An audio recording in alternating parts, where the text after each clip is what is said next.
ジャンボエリアです。ケニアはアフリカ大陸の中でもアフリカの魅力がギューって詰まった国のうちの一つです。もちろん魅力的な場所もたくさんあるんだけど、私はケニアの公用語のスワヒリ語がすごく好きです。なんといっても音がすごく可愛くて、挨拶もジャンボー、マンボーって言ったり、その元気って言われた後の返事もポワーってすぐ返してくれるんですよ。ケニアの有名な曲があって、ジャンボブアナっていう歓迎の曲があるんだけど、すごくいい曲なんだよ。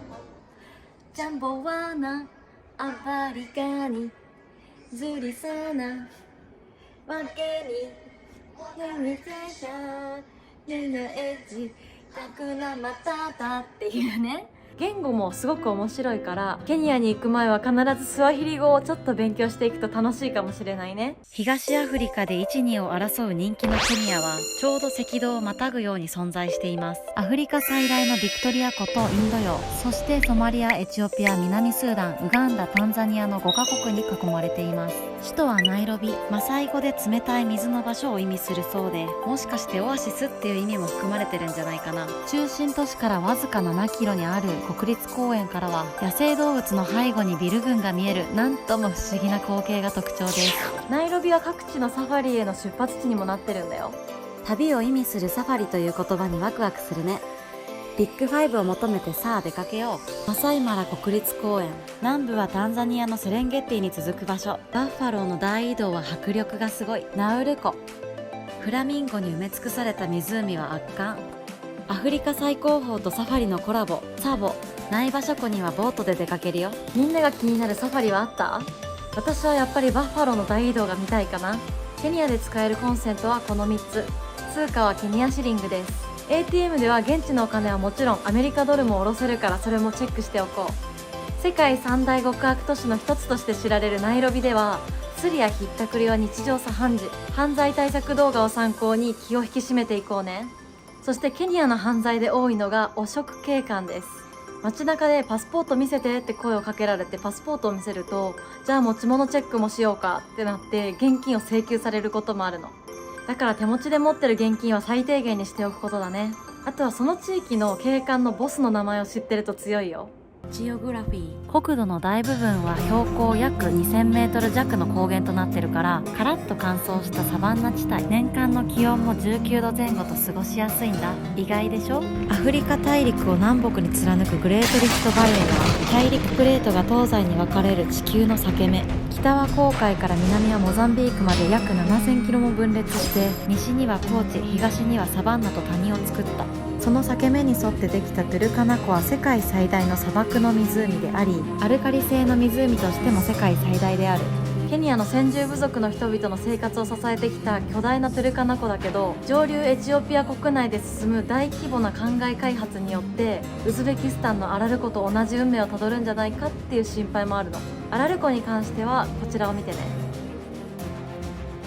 ロンゴノット、ケニア山、ダイアニビーチ、グレートリフトバレー、トライブ。ケニアで最も有名な民族といえばマサイ族。古代から続く独特な習慣と身体能力の高さが特徴。高く飛ぶ男こそが真の戦士である。伝統的な遊牧民マサイ族の主食は肉、牛乳、そして血です。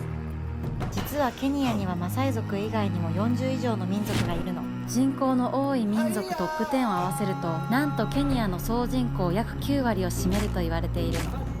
それぞれが独自の特徴、伝統を持つ活気に満ち溢れた部族だから紹介するね。キクユ族、実はビジネスマンとしても知られている。ルジャ族はラグビーが得意。ルオ族はオバマ元大統領のお父さんの出身地だよね。実はタフなお茶農家。カレン人、スーパーアスリート部族。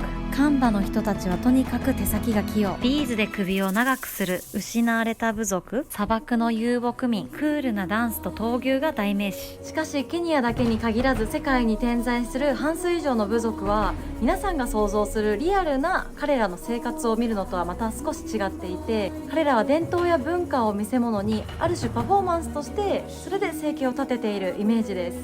発展していく世界の人々と触れ合う機会があるならば、彼らの生き方が変わっていくのもまた不思議ではないですよね。あえてこの話をしたのは、現地で実際にツアーに行った時に実際のリアルをイメージした時のギャップでがっかりする人だったり、お金を取られることに不信感を抱く人もいるからです。もちろんリアルな部族もいるので、聞き込みをして探してみるのも面白いかもね。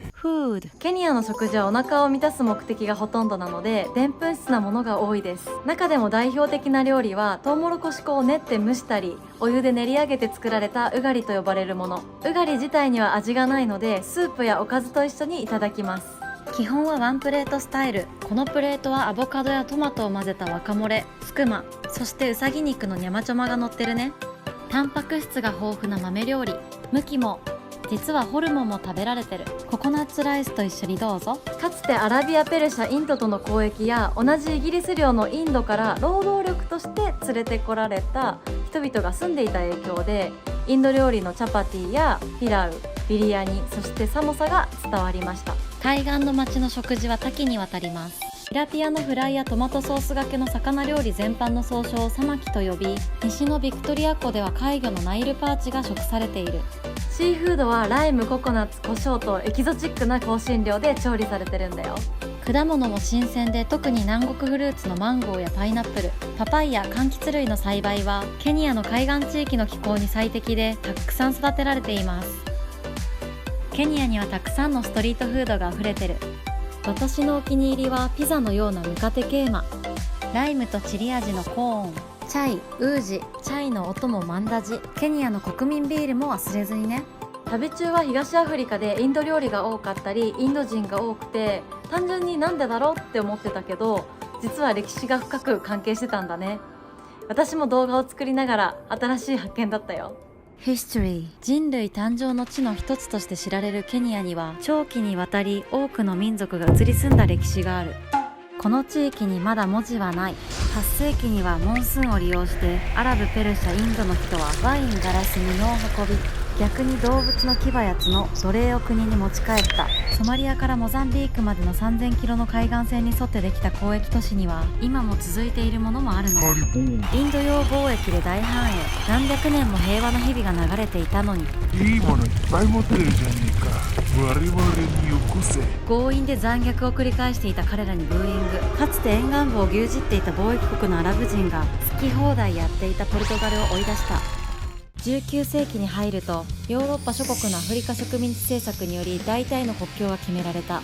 もちろん現地文化なんて無視。そんな中、鉄壁マサイとイギリスが条約を結び、モンバサからキスムまでの鉄道が完成しました。どいた邪魔だよ。アフリカ文化は衰退し、天然資源は奪われて、現地民だけが貧しい思いをしてた。黙って見てるわけにはいかないと白人を追い出すために立ち上がったキクユ族。そのキクユ出身のジョモケニアッタは、君たちは勘違いをしてるかな。ここは我々の国だ。ケニアの自由化を訴え続けた彼は後に初代大統領となり、1963年にケニアは独立しました。いかがでしたか？魅力的なケニアが伝わりましたか？それでは本日もご視聴ありがとうございました。ぜひ評価とチャンネル登録よろしくお願いします。